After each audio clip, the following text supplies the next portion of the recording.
kenalin, aku Vanessa Ladia Triweka atau biasa disebut Tinesa Ines. Malam ini aku akan sharing-sharing ya, sharing-sharing terus nggak berat sih sebenarnya, ini nggak berat, ini tentang apa yang sudah dialami juga sama teman-teman.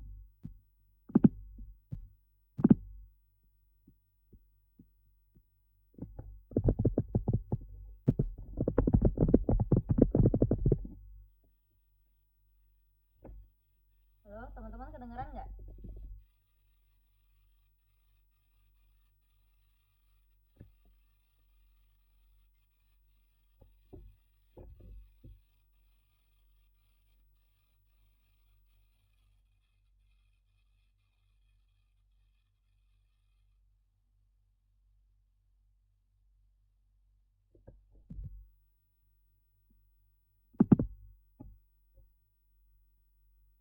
Halo?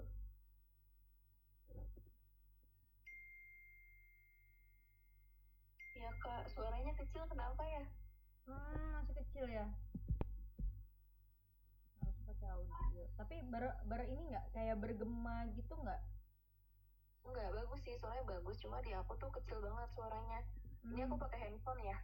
Oh iya. Terus speakernya udah besar.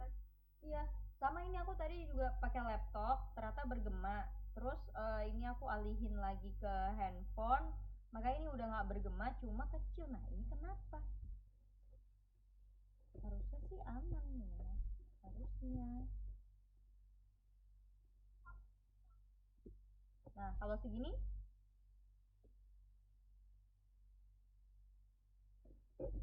halo? Iya. Kalau segini? Suaranya udah jelas kok kak. Cuma emang agak kecil aja, nggak apa-apa. Oh, Masih okay. denger sih. Oke. Makasih. Ya, oke. Ini aku mulai aja ya dari share screen. Tadi aku udah perkenalkan diri. Ini boleh perkenalkan diri juga satu-satu.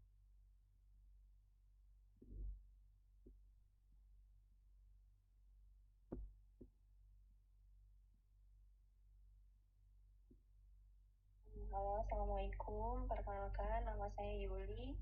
Saya dari Cibinong, Bogor. Umur saya 34 tahun. Makasih, salam kenal semuanya.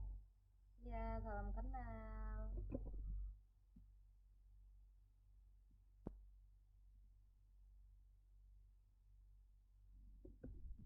Nah, ini ada Mbak Mary juga. Kosong. Oh, Mbak Leli. Ini mungkin kayaknya lagi nggak on the phone ya, apa gimana nih? Hai. Halo kak, assalamualaikum. Aku Mary dari Jakarta Selatan. Salam kenal semuanya ya. Iya.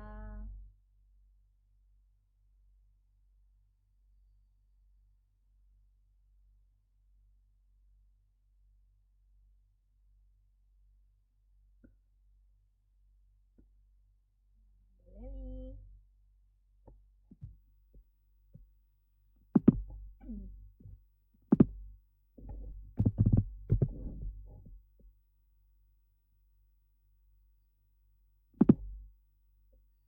Ini sebenarnya ada 11 yang join, cuma tadi tuh pada nganggapnya kirain katanya itu jam 8.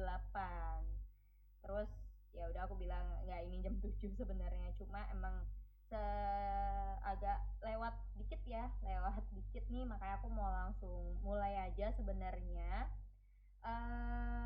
Di sini tuh aku kenapa bikin webinar ini karena aku lagi memenuhi tugas pelatihan mata kuliah psikoedukasi, tapi aku mau membahas yang memang terjadi di realitaku dan mungkin di realita teman-teman juga sekalian. Dan mudah-mudahan dari sini kita bisa sharing bareng, dan ini apa yang udah aku cari juga mudah-mudahan juga relate, bisa diterima. Kalau misal pun ada yang wah kurang pas nih kak, boleh banget langsung aja bilang, nggak masalah, karena di sini memang konsepnya aku membolehkan siapapun untuk berbicara, untuk berdiskusi juga. So enjoy tonight, dan aku mau share screen dulu.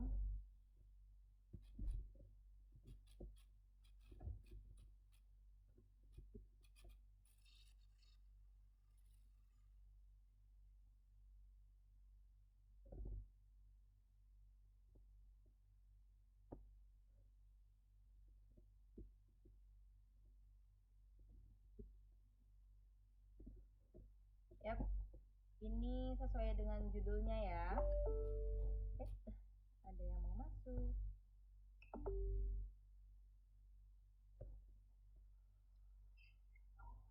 Halo.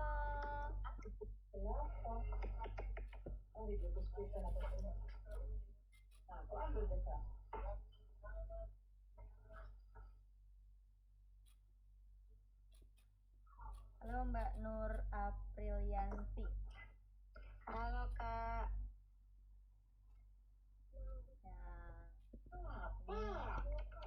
Jadi aku langsung aja ya.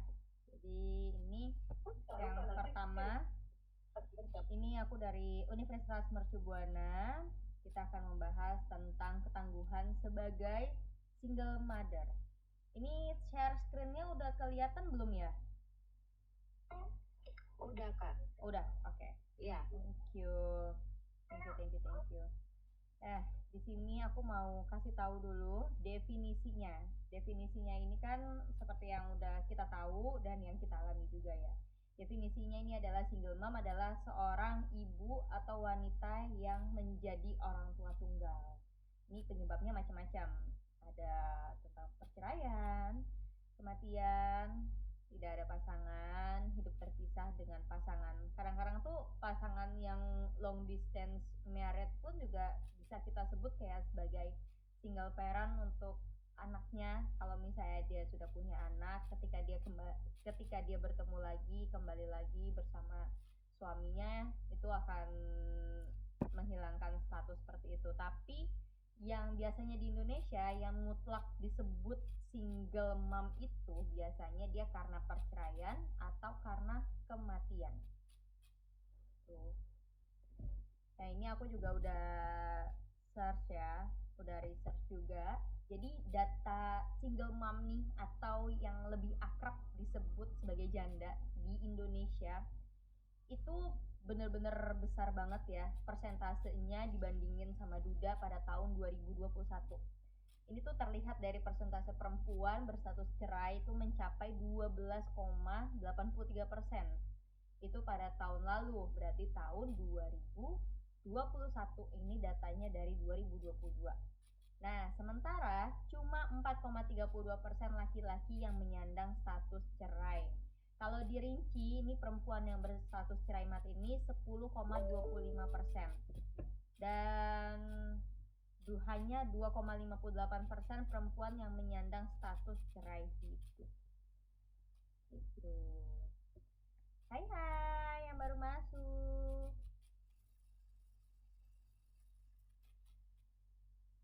Nah, ini yang dirasakan sama single moms ya. Ini tuh boleh dikatakan relate.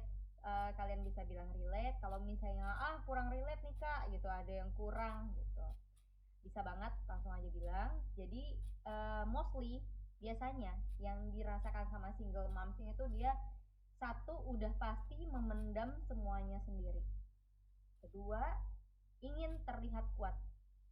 Dan juga kadang-kadang ada rasa khawatir tentang masa depan. Kalau misalnya tuh kita lagi kayak diem, nggak ada kegiatan, terus biasa tuh kayak anak lagi tidur, itu kan suka bengong sendiri ya, nggak malam-malam nggak ada kerjaan. Nah itu biasanya pikiran-pikiran yang dirasakan sama single mom.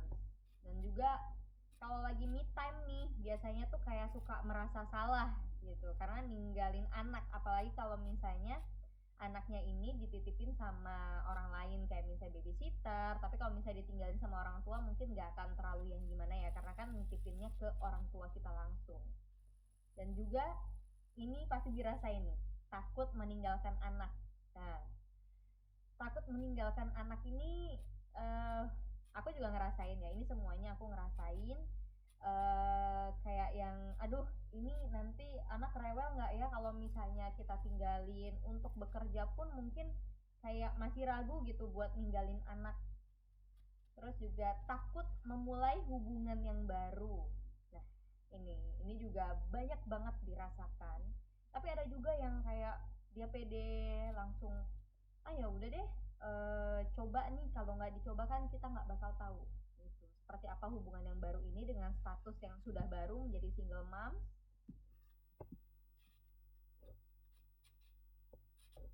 Ini sebenarnya relate-nya dirasakan anak ini kalau dia usianya sudah di atas 9 tahun atau 10 tahun. Dia akan merasa sebagai korban orang tua dan malu juga nih dicap sebagai anak yang broken home, dan pasti yang merasa kehilangan antara dia jarang ketemu sama bapaknya atau dia jarang ketemu sama ibunya, tergantung dari hak asuh masing-masing. Di sini aku pengen banget ya ngajak teman-teman buat ubah stigma. Stigma yang benar-benar melekat di status single moms itu tuh apa ya, bahan untuk lelucon yang seksual, terus juga wanita yang lemah, terus juga wanita yang nggak berdaya, wanita yang gagal intinya gitu. Kebanyakan orang menganggapnya seperti itu, tapi enggak loh gitu. Aku mau ubah stigma negatif itu menjadi stigma yang positif. Kalau menjadi single moms ini adalah sebuah pilihan yang diambil demi menyelamatkan diri dan anak pastinya. Apalagi kalau misalnya kasus, sorry to say, kalau misalnya di antara teman-teman di sini ada yang kasus cerainya gara-gara dia abusive, terus selingkuh gitu, punya orang ketiga, itu pasti kita akan mempertimbangkan lagi untuk melanjutkan atau tidak pernikahan ini, karena memang sudah tidak sehat gitu untuk diri sendiri, kehidupan pernikahan dan anak. Apalagi kalau misalnya udah dicoba nih berkali-kali gitu. Udah dicoba berkali-kali tapi kok masih kayak gini ya gitu. Terus juga mencegah anak melihat kehidupan pernikahan yang tidak ideal. Nah, ini yang paling bahaya kalau misalnya kita tetap pertahanin, tapi itu pilihan masing-masingnya. Cuma kan teman-teman yang ada di sini sudah mengalami perpisahan, dan kalau misalnya terus diteruskan pernikahan yang tidak ideal, dalam artian kalau tidak cocok kan itu semuanya pasti ada aja nggak cocoknya. Tapi kan ini udah menyangkut fisik, kekerasan misalnya. Dan kalau kita biarkan anak melihat pernikahan isinya abusive, kata-kata kasar, apalagi mengenai anak nih, anak tahu kalau misalnya ibunya diperlakukan tidak pantas oleh ayahnya sendiri, itu kan dia melihat pernikahan ini seperti ini ya bentuknya gitu. Karena sebenarnya anak butuh ibu yang bahagia, bukan ibu yang sempurna, tapi ibu yang bahagia. Ini yang tadi aku bilang, ubah stigma single moms bukan bahan untuk lelucon seksual. Single moms adalah wanita yang berdaya, dan single moms adalah wanita yang bahagia.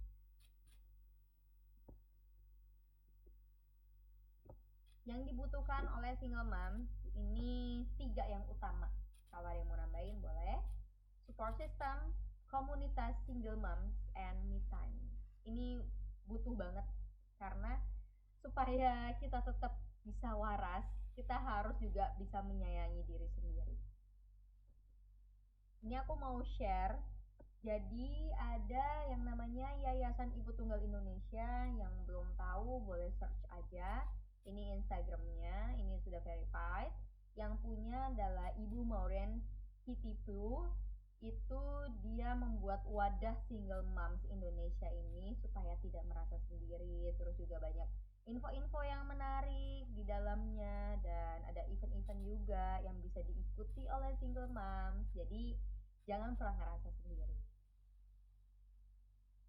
Dilansir sama Malini Sabah ini tuh dia pendiri dan ketua Anneke Foundation and Sabah Group Holdings, seorang psikolog, penulis, ibu tunggal, aktivis, aktivis hak-hak sosial dan advokat global untuk perempuan dan anak. Nah, dari sini nih, dari beberapa research yang aku dapat, nah aku paling cocok sama dia nih. Jadi ada 13 cara beradaptasi dengan peran baru sebagai single mom.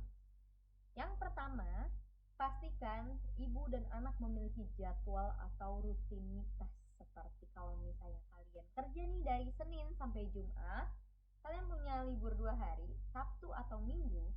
Di Sabtunya kalian bisa istirahat, it's okay, nggak apa-apa, untuk recharge tenaga. Ataupun di hari Sabtunya ini kalian bisa main bersama anak. Dan itu akan menjadi sebuah rutinitas yang menyenangkan yang akan ditunggu sama anak. Lalu selalu tunjukkan cinta, karena yang anak butuhkan adalah cinta. Kenapa anak butuhkan cinta? Apalagi dari seorang single mom yang notabene kita kita mempunyai 2 tugas sebagai ibu sekaligus ayah. Tapi cinta dari kita itu tidak boleh ada berkurang. Justru kita harus menunjukkan itu ya double gitu. Terus juga tetapkan waktu berkualitas.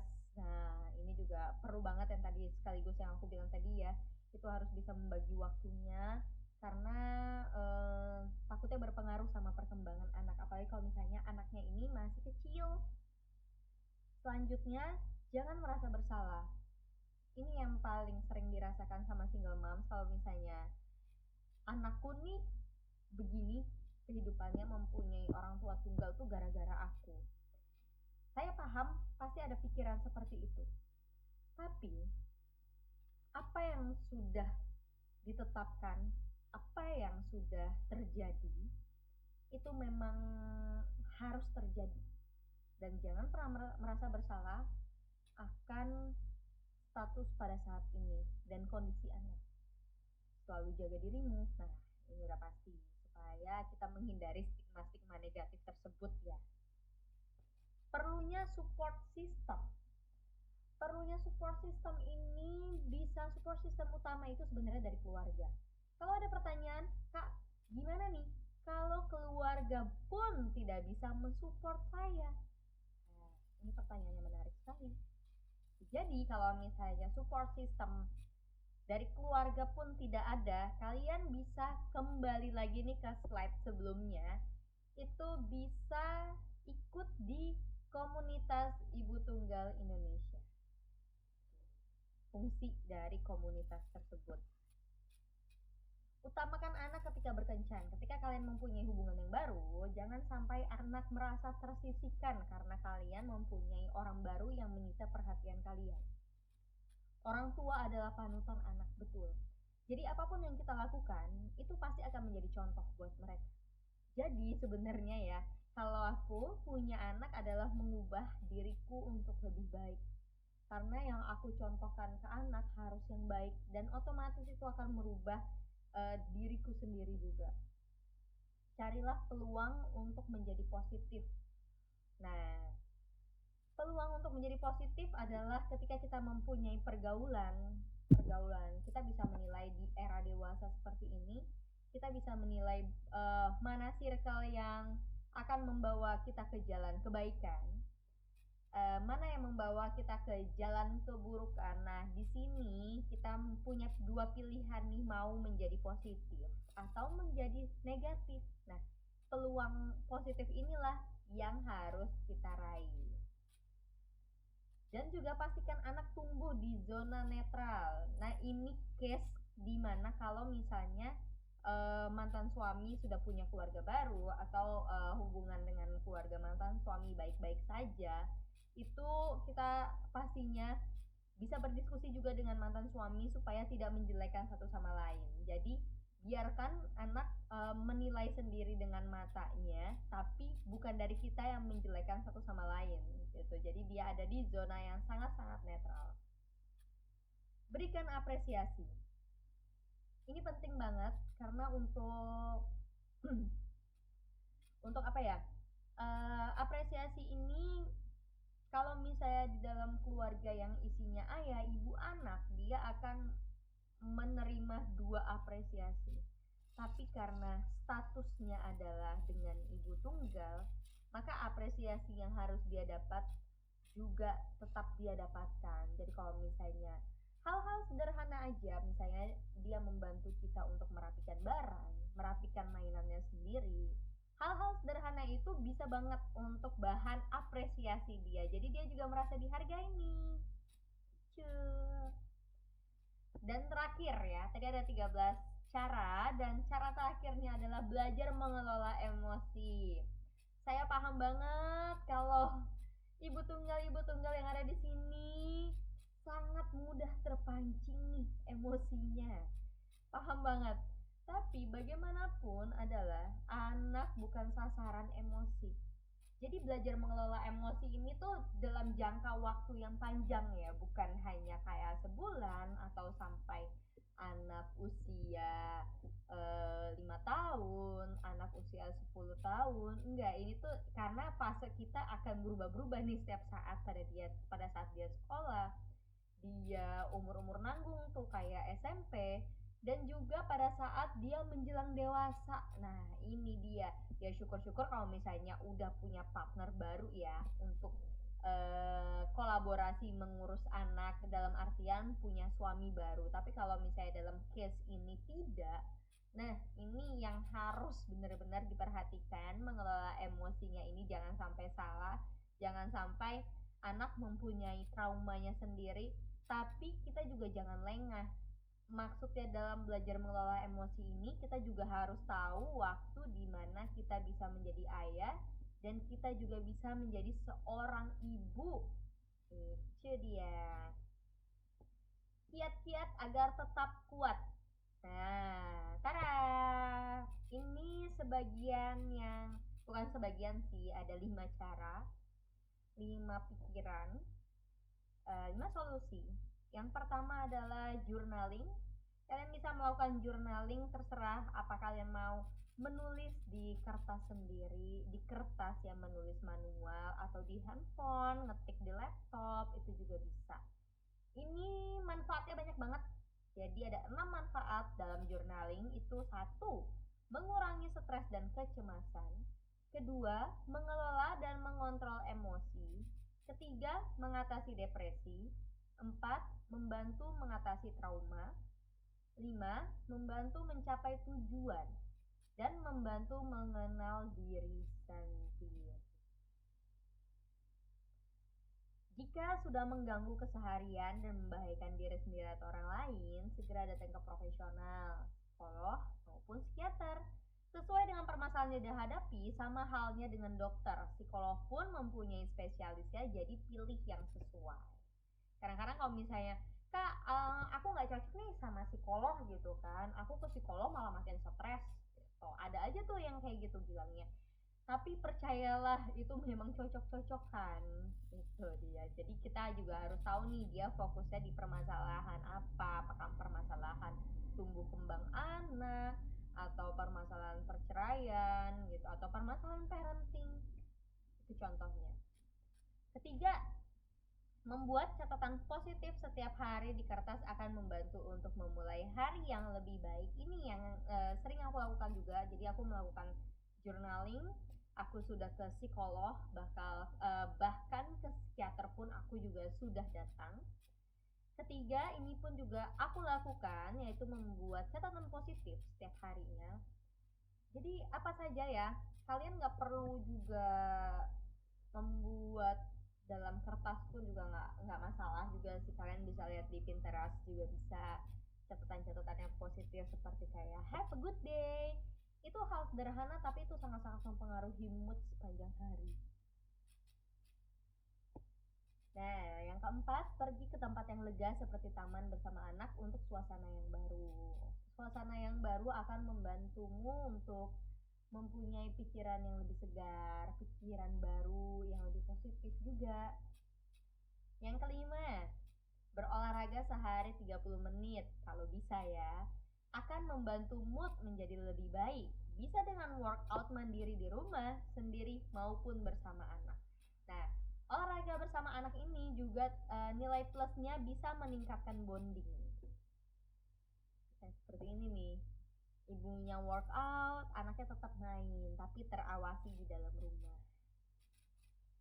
Yap, sekian dari saya. Terima kasih. Kalau misalnya ada yang kurang-kurang, boleh banget ditambahin nih kakak-kakak nih. Seperti itu.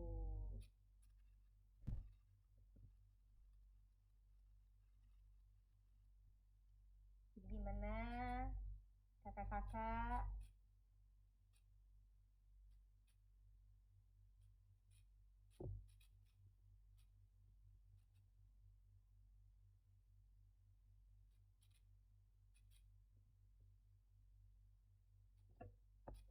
Kalau misalnya ada pertanyaan-pertanyaan langsung aja di chat juga boleh ya. Nanti aku langsung jawab langsung di sini. Boleh lewat chat, info message-nya.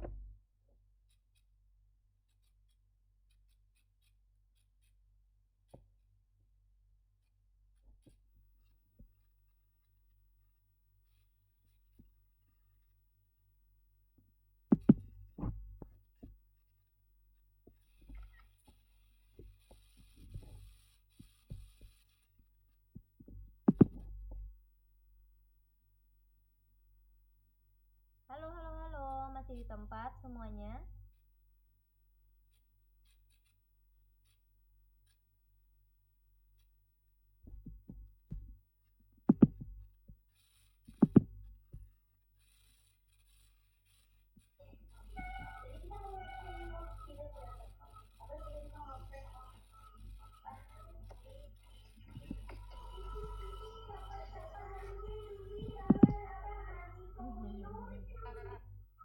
Halo Kak Ines, selamat malam. Malam. Nama kita sama ya, cuma beda huruf belakangnya doang. Oh iya, kamu Ines, aku Ines. Iya, oke. Thank you so much Kak untuk sharingnya, sangat menarik sekali. Saya punya satu pertanyaan sih Kak. Iya. Semoga bisa sedikit memberikan pencerahan. Betul. Jadi ini menjadi salah satu, bukan beban ya, tapi boleh dikatakan beban juga ya. Ini menjadi salah satu beban untuk seorang single mother tentunya, di mana ketika kita mendapatkan satu pertanyaan dari anak kita dan di mana kita dituntut untuk menjawab jujur pertanyaan itu gitu. Biasanya tuh, dan itu pengalaman saya dan pengalaman sesama satu server seperti kita ini. Jadi pertanyaan itu mungkin muncul ketika anak melihat teman-temannya, entah itu dia biasanya sih yang sehari-hari ya dijemput oleh ayahnya, sedangkan si anak kita ini tidak mengalami hal yang sama. Nah, di sini yang menjadi pertanyaan saya adalah bagaimana cara menjawab pertanyaan si anak kita ini disesuaikan dengan umur si anak kita sendiri. Namun di satu sisi itu case-nya adalah dari si mother-nya ini, di mana mungkin si mother-nya ini masih mengingat proses before yang mungkin tidak mengenakan untuk dirinya gitu Kak. Jadi poin pertanyaan saya, bagaimana sih cara menjawab yang simple disesuaikan dengan umur anak itu Kak. Thank you Kak. Sama-sama. Ini aku udah ngalamin sih ya, udah ngalamin nih. Jadi anakku sudah mulai bertanya, aku tuh punya ayah nggak sih gitu. Karena tetangga-tetangga yang dekat rumah itu memang ada ayahnya nih, teman-temannya gitu kan. Terus dia merasa kayak, aku tuh punya ayah nggak sih, kok aku cuma sama Mimi doang gitu. Ini pernah aku konsultasikan ke psikolog anak. Jadi itu memang sangat disesuaikan dengan usia anak ya. Kalau misalnya usia anak masih TK, kalau dia bertanya itu jawab dengan jujur.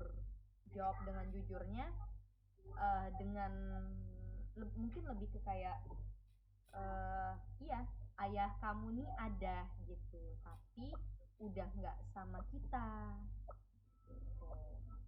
Ada juga kalau misalnya usia SD gimana gitu kan. Usia SD kita lihat nih, kalau dia kritis, kalau dia sangat-sangat kritis, kita bisa bilang kalau ibu sudah tidak sama ayah gitu. Untuk penjelasan case-nya itu biasanya di SMP. Itu dia baru bisa memproses. Jadi untuk level SD baiknya menjelaskan seperti itu. Maksudnya tidak adanya itu seperti apa, kebetulan sang anak ini ya lumayan kritis ya kak gitu. Pinter nih berarti ini anaknya Ya ya. satu sisi ingin menjelaskan sebenarnya, tapi takut anak ini malah tambah lagi pertanyaan yang akhirnya menjadi beban dia gitu, jadi permasalahan dia sendiri yang new buat dia gitu. Berarti nggak boleh ya ngajarin anak bohong ya. Ini yang masih, nah itu dia, ini yang masih menjadi permasalahan kita ini gitu loh. Di saat usia-usia segitu melihat teman-temannya belum ngerti kan arti kata pisah ini, belum ngerti. Yes. Itu. Nah, ya memang kita harus jelaskan bahwa si ayah ini tidak ada, tapi sebenarnya aku pun juga nggak mau bohong ya. Cuma mau tidak mau waktu itu aku bilang, iya, ayah kamu tuh ada, Zio punya ayah. Zio ada itu gara-gara ada ayah sama Mimi. Tapi ayahnya kerjanya sangat jauh, tinggalnya jauh, tapi emang kenyataan emang tinggalnya jauh, tidak ada di Jakarta gitu. Oke kak. Yang penting tuh satu, kita jangan bohong. Kalau kata psikolog yang pernah aku konsultasi itu, satu, lu jangan pernah bohong, karena sekali bohong dia nggak akan percaya lagi. Itu yang bahaya. Iya. Even di satu sisi case perasaan mamanya ini sih yang membuat kadang untuk jujur bagaimana ya, tapi si anak ini memang mau tidak mau ya memang dia must know gitu loh kejadian yang sebenarnya. Gambling jadinya. Betul. Tapi sorry ada pertanyaan. Tapi memang berarti nggak ketemu lagi kan sama ayahnya? Ketemu gitu, tapi ya itu dia balik lagi seperti yang tadi aku bilang, karena case dari ibunya ini membuat yang jadinya ingin jujur, jadi gimana ya kak, maju mundur gitu kak. Iya benar. Iya. Apalagi masih ketemu ya. Iya. Kalau misalnya yang udah nggak ketemu nih, biasanya akan lebih ringan nih jawabnya. Betul. Jadi poinnya memang awalnya memang walaupun berat dan menyakitkan, memang harus to be honest dulu ya kayak the first-nya ya. Yes, to be honest, soalnya itu yang benar-benar ditekenin. Kalau misalnya sekali bohong dia nggak akan percaya.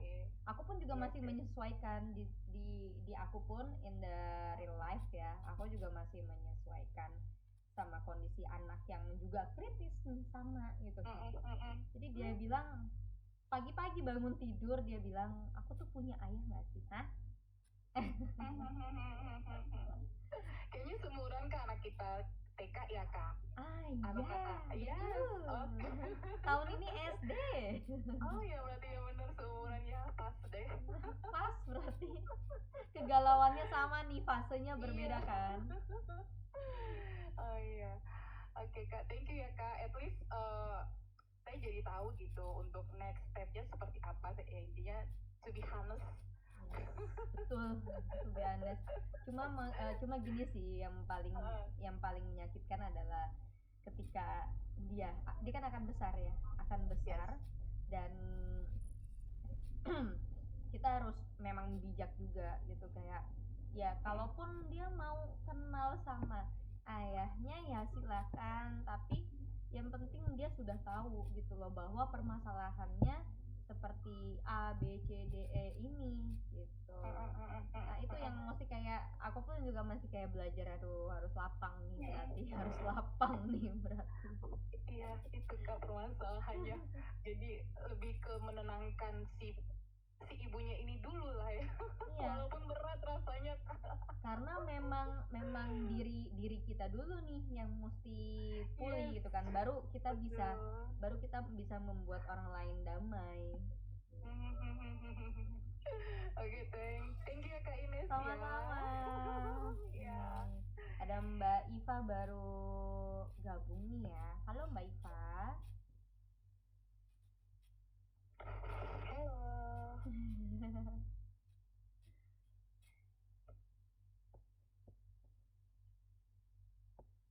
Tadi dari lapak ibu nih. Terima kasih Kak ilmunya. Semoga saya bisa lebih mencintai diri sendiri, menjadi ibu yang hebat dan semangat untuk membesarkan anak. Betul.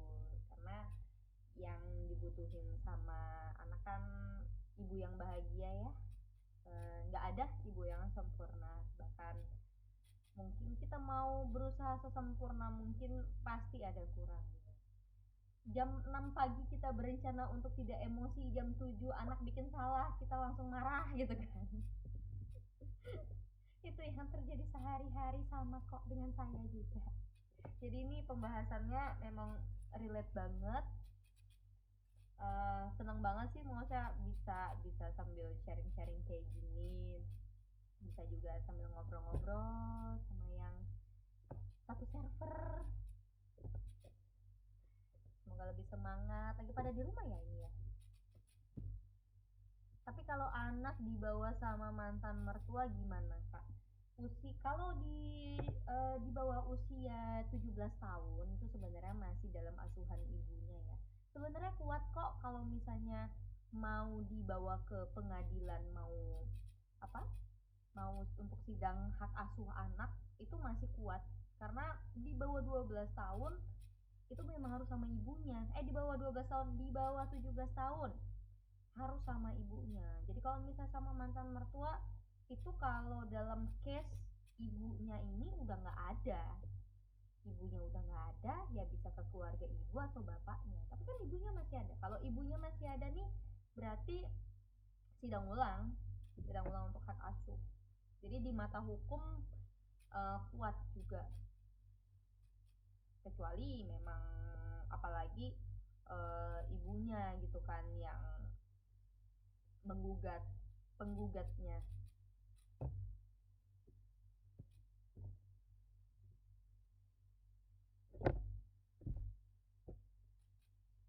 Begitu. Ya ada yang baru nanyain, nih ganti, iya ganti.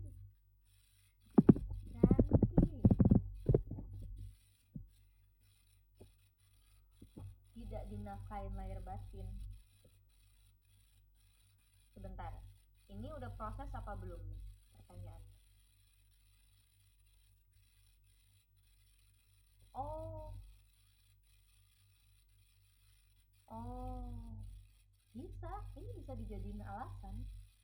Bisa. Ini bisa dijadiin alasan di persidangan. Ini kuat kok. Kan ada tiga. Lah, jangan bisa lagi. Dikasih gitu. Ini tuh udah ini case-nya udah divorce apa belum? Kalau belum divorce salah berarti.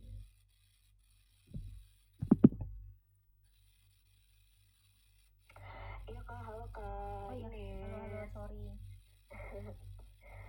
Jadi gini Kak, jadi tuh si mantan suami tuh, saya juga malah taunya dari tetangga di sana gitu ya. Pas saya cari-cari anak saya itu dikasih tahu, iya mamanya Kero itu kan bapaknya kan nikah lagi. Hah? Saya kaget banget gitu, kayak ya Allah, kenapa sih kayak harus mesti tahu dari orang lain gitu, kenapa nggak mesti harus tahu dari keluarganya dia siapa gitu, satu orang nggak ada yang ngasih tahu saya gitu, kayak ya Allah itu kapan ya, aduh udah lama banget sih itu, sebelum dia pindah rumah itu. Nah akhirnya pas pindah rumah saya dikasih tahu sama Bu RT-nya, iya Neng, Ini kan bapaknya nikah lagi neng itu sama orang Karawang, orangnya gendut gini-gini.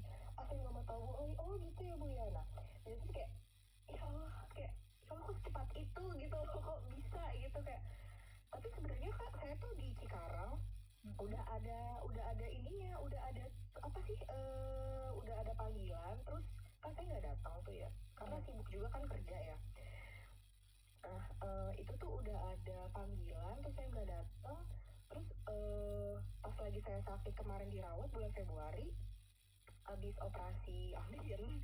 Nah itu katanya ada panggilan juga, apa sih, apa ya, nggak tahu suratnya udah jadi apa gimana, apa aktenya ya, saya juga nggak ngerti deh di situ. Nah pas kemarin saya pulangin anak saya tuh hmm, apa apa bapak saya ngomong gitu ya, iya kamu udah ada dok di apa surat itunya, aktenya tinggal ngambil aja. Tapi aku bilang ya Allah pak kenapa sih, kayak ya Allah, kayak kenapa sih kayak harus begini banget gitu, kayak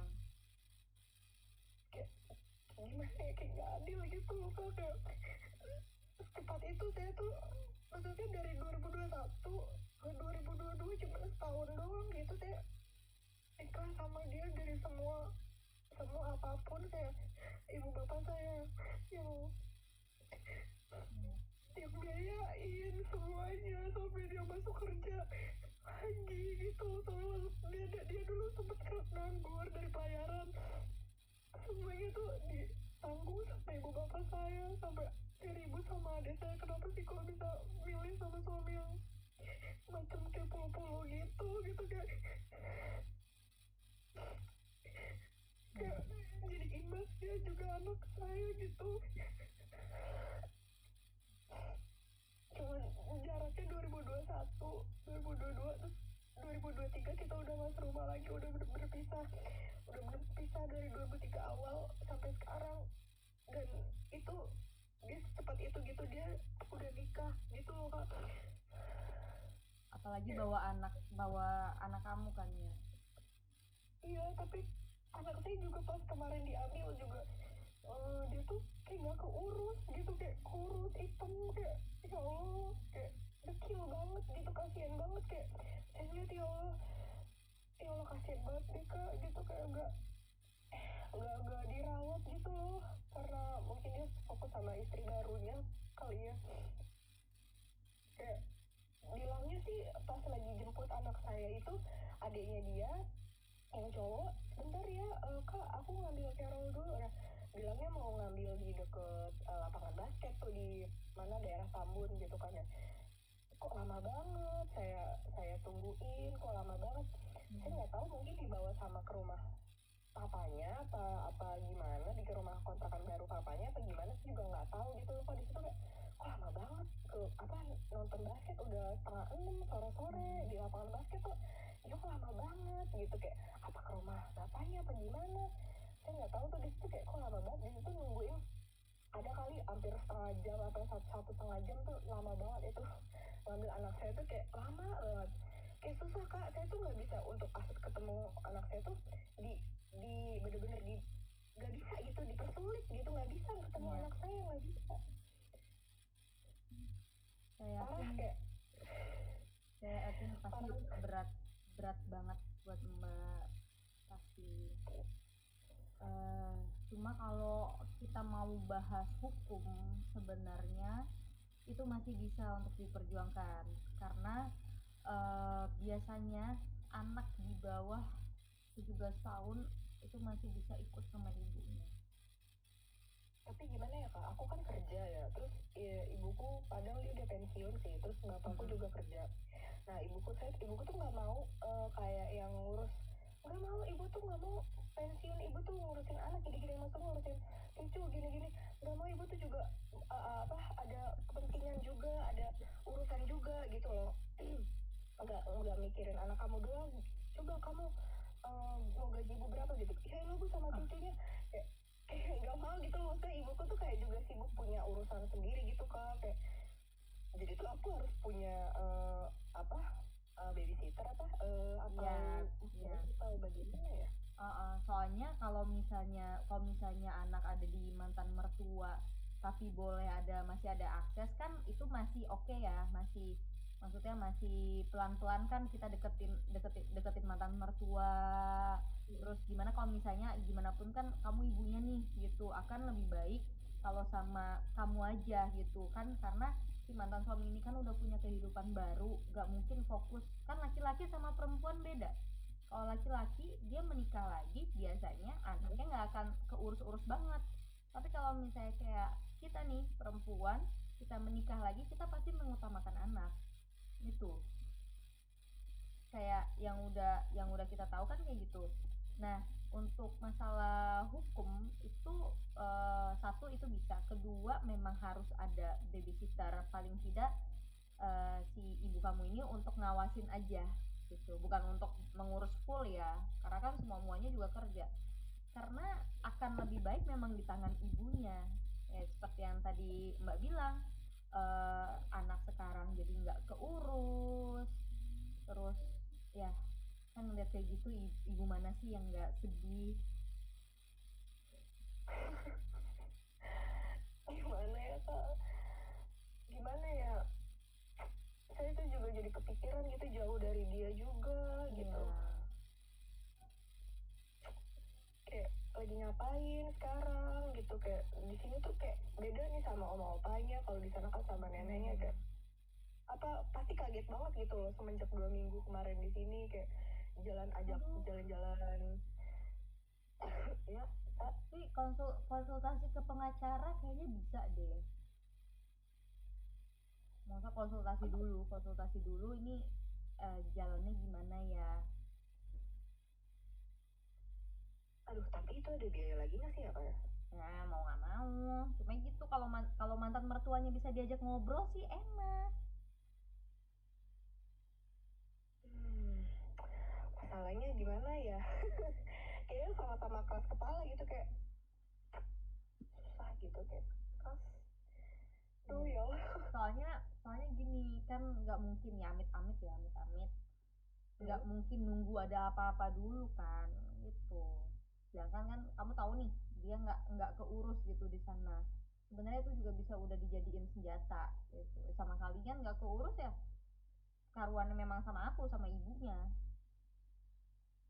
Iya kak, jadi tuh bilangnya kata neneknya tuh, si mamahnya mantan tuh bilang apa, iya lagi kesana dulu. Nah sedangkan dianya lagi mandi kan, si siapa mamahnya mantan tuh lagi mandi tuh pas saya kesana. Nah terus pas dijemput itu kok lah, kok Carol di sana gitu, apa anak saya kok di sana, terus dengan apa namanya kak, dengan pakaian yang ya Allah, maksudnya yang masih bayi itu, pakaian yang sempit-sempit gitu, yang udah bener-bener gak layak, gimana sih dikasihin ke saya. Oh oke, kayak gini, ntar kalau balikin lagi ntar anakku, ntar gue kasih baju yang jelek-jelek gue pakein. Bener-bener kak, kayak ih kok begini ya, maksudnya masih ke saya gitu, ke sayanya. Mungkin dia menganggapnya gini kali ya, ini gue pinjemin nih anak lu nih gitu kali, ini gue kasihin pakaian yang lusuh nih, gue kasihin pakaian yang yang nggak layak nih, yang nggak seharusnya, kayak biar apa gimana ya, saya juga nggak Tapi ngerti gitu kan. tapi kan itu cucu ya, kan itu cucu Iya, gitu. iya kata saya, kok bajunya begini gitu, saya kaget banget, kok ini ada di mana sebenarnya Carol tuh, di anak saya tuh di mana gitu loh, Iya. di sini apa di mana gitu, kok saya bingung, nggak tahu kak itu ada kebohongan apa, saya tuh udah capek kan dibohongin sama keluarganya dia tuh, kayak ya Allah untung udah keluar dari keluarga toksik tuh gitu loh. Tapi Capek gitu. sama mantan suami masih ada kontekan apa enggak? Enggak kak, enggak, dia juga kayak udah ganti nomor sih, dan saya tuh diblokir sama dia. Wah, iya. Kalau misalnya agak ini ya, mau saya kuncinya kan mau saya ada di dia nih gitu kan. Ini sebenarnya nih anak di mana gitu. Kalau misalnya sama dia ya, ya kasih tahu gitu. Kalau misalnya ada di mana ya juga kasih tahu gitu loh. Ini ibunya loh. Masa mau misahin? Rumit banget kak pokoknya, saya tuh dan sampai mantan mertua saya tuh yang ngomong, udah kamu Iva ini aja, pinjol aja, iya, dan sampai saya datang ke situ tuh ada 2 orang yang cewek cowok apalagi nagih, saya juga nggak tahu, pokoknya di situ nunjukin kakak, penyebutin nama adiknya dia. Oh, ini tuh nggak ada di kakak bu, gini-gini nih pak. Nah, kata saya lah, oh biarin aja lah, mungkin itu emang Allah tuh maha adil, saya juga nggak tahu. Udah ya kita pulang ya, kita pulang ya, naik naik itu tuh naik gojek. Ya saya nggak mau tahu itu urusan mereka gitu. Iya. Pindah-pindah rumah apa mungkin dicari orang begini gitu, saya juga nggak tahu sih, nggak mau tahu gitu. Ya kalau udah urusan keluarga mereka kan pastinya nggak mau tahu kan, yang penting kan sekarang gimana nih anak udah nih tetap sama kamu gitu, itu sih yang penting. Apa masa resign kan nggak mungkin, jangan modal itu modal.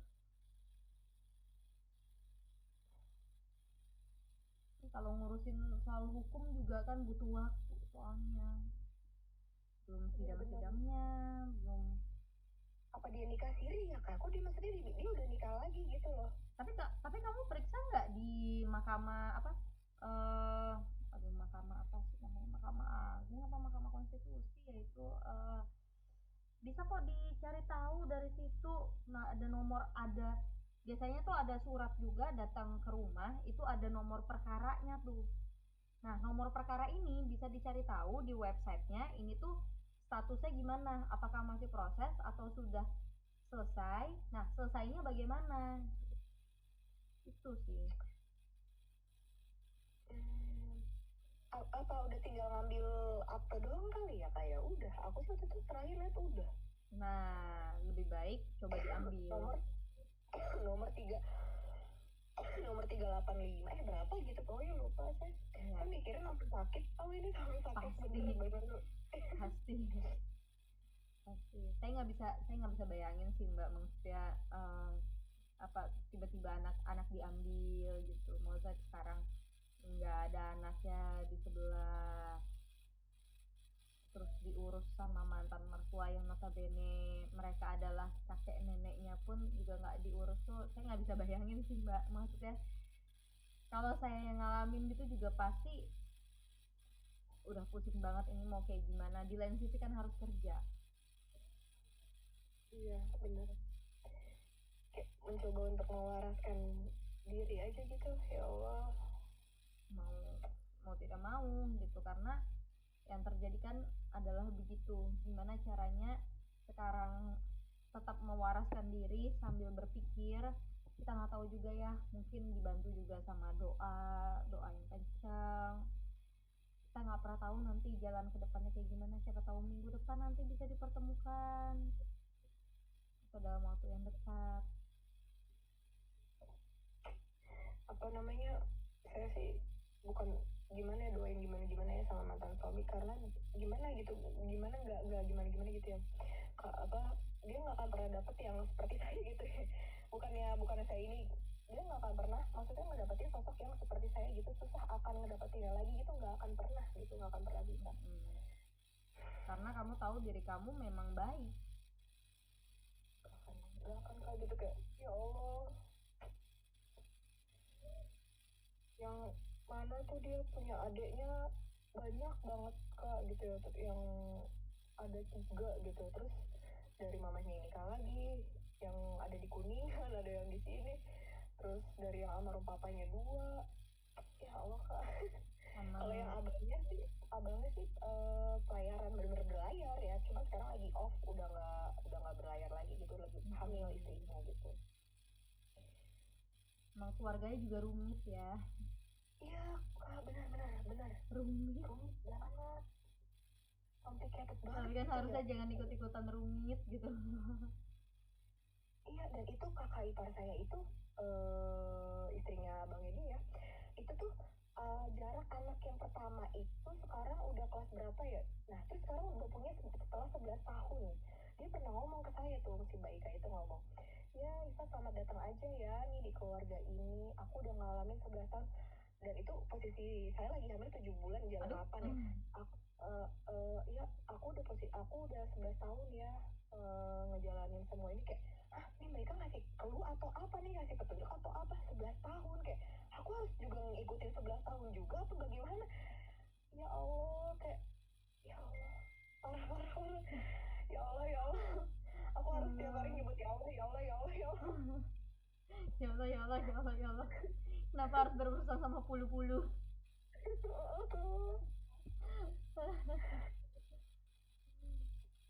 Iya Jadi sih. apa, berat sih Kak, nama anak saya kan juga Muhammad, kayaknya nggak akan lagi sih saya ngasih nama anak Muhammad. Astaga. Dan karena berat kan nama Nabi gitu. Terus udah gitu nama bapaknya juga M Farizal. Wah ini Muhammad juga ya, udah deh kayaknya tapi nggak kelakuannya nggak kayak Nabi gitu kan, jadinya kan mungkin berat gitu kali Padahal ya. kan yang diharapkan dari sebuah nama kan supaya bisa menjadi nama yang seperti itu, nama yang baik ini. Tapi malah kok nama Muhammad, ya Allah kasihan banget, harus jadi anak broken home gitu loh, kayak ya Allah. Terus sama kemarin pas saya balikin anak saya itu, dikasih tahu sama adik saya tuh ya, Carol nanti udah nggak sama kita ya, udah nggak sama Onti, udah nggak sama Oma, Opa, sama nggak Mama Iva lagi ya. Terus kayak dia diem kayak masih anak 1 tahun Kak, kayak 1 tahun 10 bulan gitu, kayak mikir diem gitu, kayak mewek gitu, kayak mau nangis gitu. Terus kayak nanti Carol bobonya sama nenek, sama Mas Apis di rumah, sama kakak Kanza. Terus kayak kayak mau nangis tuh, kayak enggak sayang, enggak ya, enggak pinter ya. Nah terus kayak pas balikin, terus udah saya balikin keluar, eh keluar mobil, terus di situ tuh kayak ibu bapak saya ngobrolin tuh sama adik-adik saya, kayak ngobrolin itu, katanya iya tadi tuh Mbak Sekar bersirga nih, Mbak Iva nangis gini. Ya Allah, kayak ya Allah kenapa sih kayak bener-bener harus terjadi gitu kayak ke saya gitu. Dan kamu ada iniannya nih dari pengadilan tuh di Cikarang, udah ambil aja aktenya kemarin pas kamu lagi sakit dirawat. Kayak udah jadi apa aktenya gitu, apa gimana, saya juga jadi kamu nanti harus gimana dulu gitu. Kayak ya Allah. Nggak benar sih. Tapi kalau sambil dipikirin tuh pusing banget.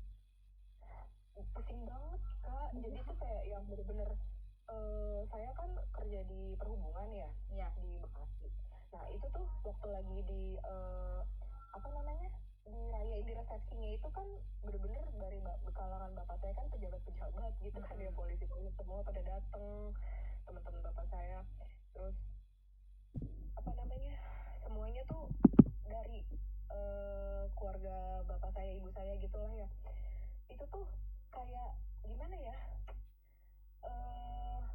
kayak dia tuh kayak yang gimana ya Kak, kayak yang nggak tahu terima kasih banget deh. Pas sudah itu tuh saya tuh nggak bener-bener nggak tidur bareng tuh, dari yang apa, hari resepsi itu tuh dia balik dulu ke rumahnya, apalah saya juga nggak ngerti deh tuh. Ya Allah, kayak mungkin kayak di situ tuh udah Allah tuh udah ngasih pertanda kayak ini nggak bakal baik ke depannya gitu ya, nggak akan bagus ke depannya. Tapi aku di situ belum peka, belum tahu gitu, belum ini banget, kayak ya Allah. Dan ternyata ya emang seumur hidup tuh lama gitu ya sama dia gitu. Betul. Jadi in the next-nya kan bisa lebih berhati-hati lagi, bisa lebih apa namanya? Bisa lebih memikirkan lebih matang lagi. Sebenarnya sih apa yang terjadi ya, saya kan juga divorce di usia yang muda ya. Saya awalnya pasti nyalahin diri sendiri, nyalahin Tuhan, nyalahin ini salah saya apa sih, salah saya apa sih, kok terjadi kayak gini ya. Tapi setelah ya sekarang sudah memasuki tahun kelima dan saya masih single, saya berpikirnya oh memang jalan ini yang terbaik, yang memang ditunjukkan sama Allah untuk saya, sama Tuhan untuk saya. Memang kehidupan saya garisnya begini, berarti Tuhan tahu kalau saya ini kuat. Itu pikiran, akhirnya saya berpikir ke situ, dan pelan-pelan juga bisa menerima diri sendiri bahwa aku nih nggak sendiri loh yang berstatus seperti ini gitu. Berstatus single mom seperti ini tuh bukan aku doang tapi banyak loh gitu, bahkan yang masalah-masalahnya lebih rumit, masalah-masalahnya lebih besar, saya mendengar cerita-cerita orang-orang pun juga ada bersyukurnya bahwa oh sekarang anakku sama aku, sekarang aku tinggal ngelanjutin hidup yang lebih baik lagi, aku mau membesarkan anakku untuk menjadikan dia orang yang baik ke depannya. Itu sih. Kayak aku bisa nggak ya gitu, nanti mampu nggak ya untuk ya nyekolahin dia gitu apa, karena kayaknya apa ya, susah gitu kak, kayak ngajarin anak laki-laki dibanding perempuan, nggak sih kayak gitu kok. Anak laki-laki ya, ya anak laki-laki, tapi anak laki-laki kebanyakan dia akan berpusat ke ibunya sih, kebanyakan. Oh gitu ya. Iya, kebanyakan begitu. Karena saya punya mantan pacar yang dibesarkan sama single mother juga. Jadi kurang lebih saya bisa belajar dari situ bahwa oh sekarang dia udah dewasa, dia tuh paham bahwa ibunya nih sangat sayang loh sama dia, walaupun perawakannya cuek terus kayak yang nggak peduli, padahal enggak gitu. Pas dia udah kerja kayak oh ternyata ibu tuh sayang banget ya sama aku.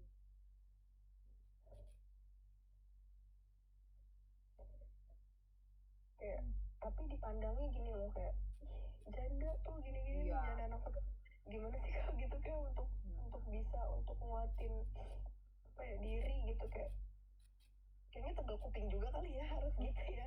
Betul. Apa kalau masih baru tuh biasanya akan kengiang-ngiang tuh gitu kan, kayak masih mikirin apa kata orang, masih mikirin "Ih, bener nggak sih nih gue udah begini gitu kan, ya ampun yang lain ada suami aku tidak gitu.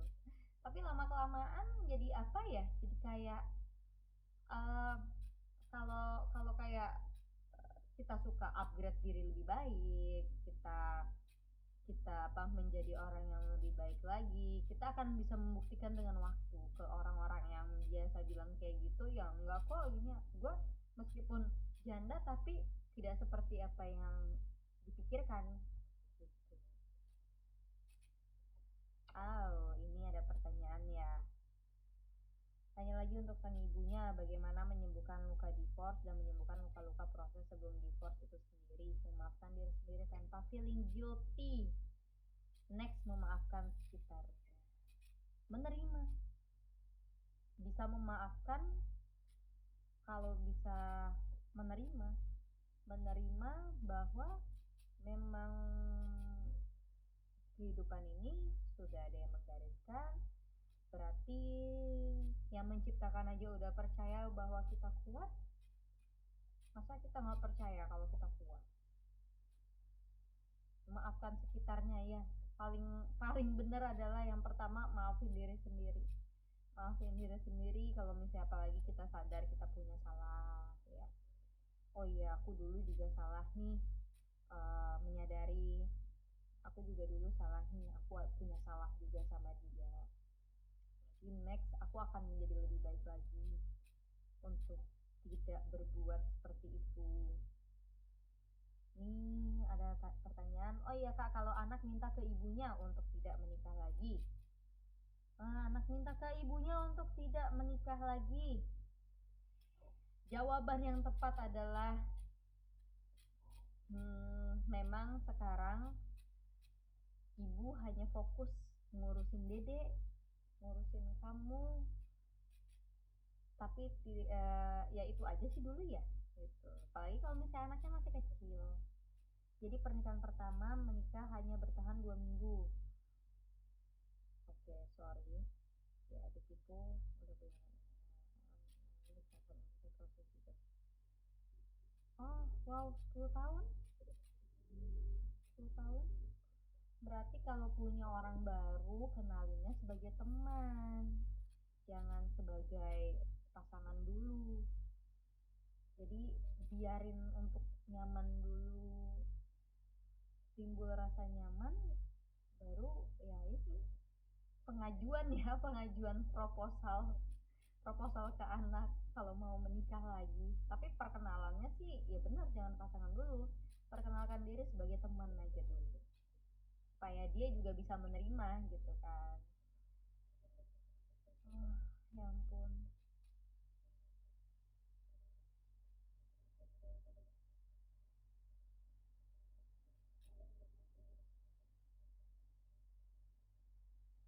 Ah, Kak, ya mau tanya lagi.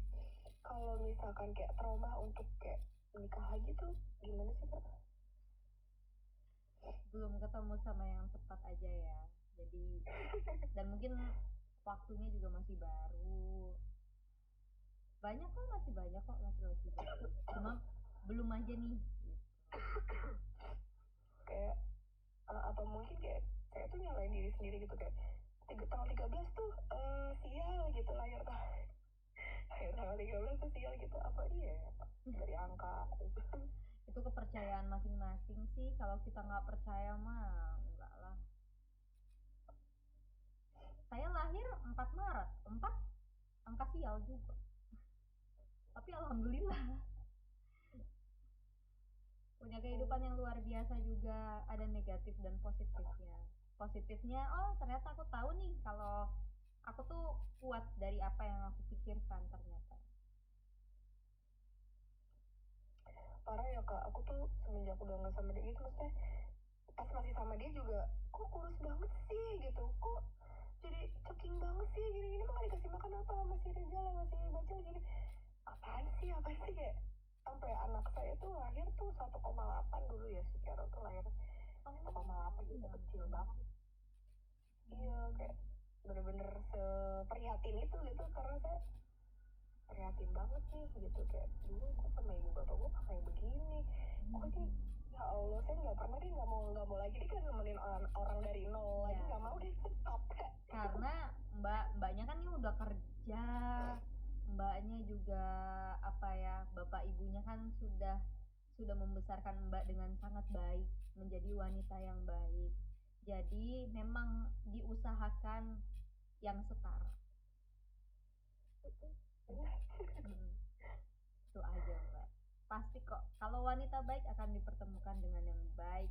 Kalau misalnya kemarin anggap aja itu tuh cuma apa, polisi tidur di dalam kehidupan.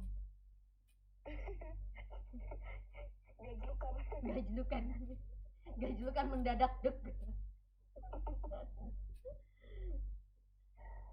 Kayak sekarang tuh saya lebih kayak nekunin yang apa, hobi aja sih, kayak bener-bener sholat gitu, Iya. sholat duha, sholat tahajud gitu, puasa. Tapi itu benar sih mbak, harus sih, apalagi ditambah puasa, wah berarti kan luar biasa ya mbak. Iya, aku lebih ke spiritual, aku lebih kuatin lagi lah, jangan kendor lagi gitu. Berarti positifnya gini mbak, kenapa baru sebentar tapi sudah dipisahkan sama mantan suami, kenapa dia cepat dapat yang baru, berarti bersyukur juga mbak dijauhkannya itu nggak setelah bertahun-tahun nih, nggak nyampe 11 tahun. Iya, Lama banget ya Allah itu. lama banget ya Allah. Ya Allah. Makasih ya Allah. Dipisahkannya lebih awal lagi. Kalau misalnya sampai 11 tahun, aduh. Tahu deh, tuh saya kayak udah makan hati, bakal ya Allah nggak tahu deh, kayak mungkin udah pinjol juga, udah ke cari-carian sama debt collector atau nggak tahu sih, ya Allah minta lah. Makanya alhamdulillah kan sekarang. Iya, alhamdulillah sih. Alhamdulillah. Karena kan di dalam kejadian kan kita pasti akan ngambil ada sisi positifnya nih. Tuh. Saya juga jadi malah dicengin kayak gini. Jadi udah bisa lo malah ini lo apa, jadi kaya. Dulu waktu masih ini istrinya dia kere banget. Gue iya makan aja lo bekal apa gimana gitu segala macam. Saya malah diledekin gitu ya sama teman kantor. Ya Allah. Emang boleh ya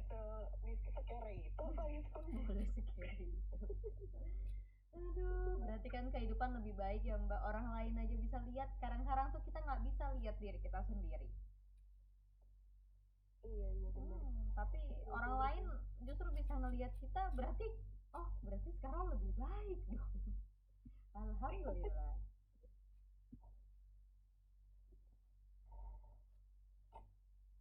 Kayak dia tuh apa ya, kayak waktu saya kayak sama dia gitu ya, kok lu kayak begini banget sih, kayak bener-bener lu parah banget ya.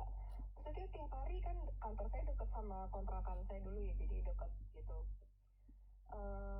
Tiap hari pulang, ngapain sih lu, apa kerjanya cuman kayak gituan doang, apa mau dipakai doang, tapi dia nggak mau ngidupin apa ini segala macem, nafkahin lu secara batini, agak lahiriah. Gimana sih lu mau aja kayak di situ sebenarnya masih bucin goblok banget Iya, kayak bucin era itu. iya masih yang apaan sih Mas?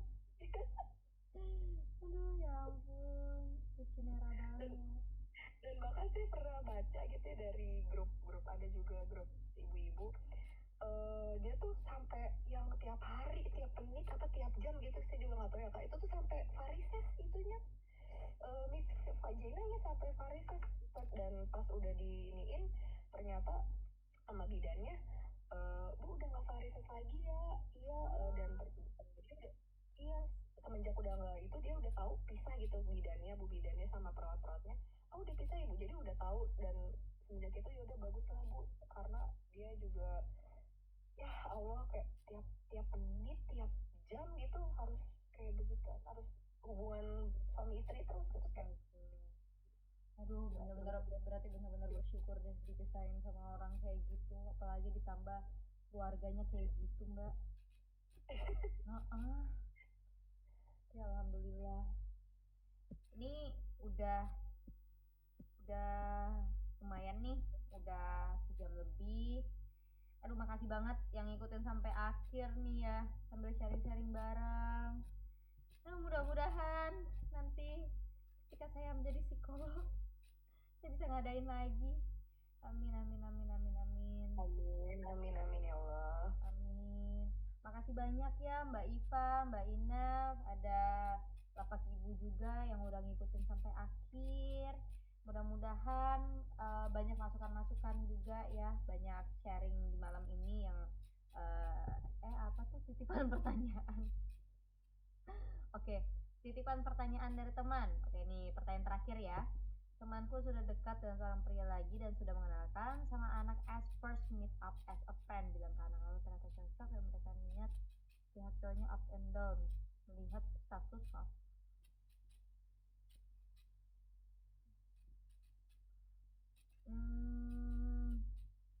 Oh, ya.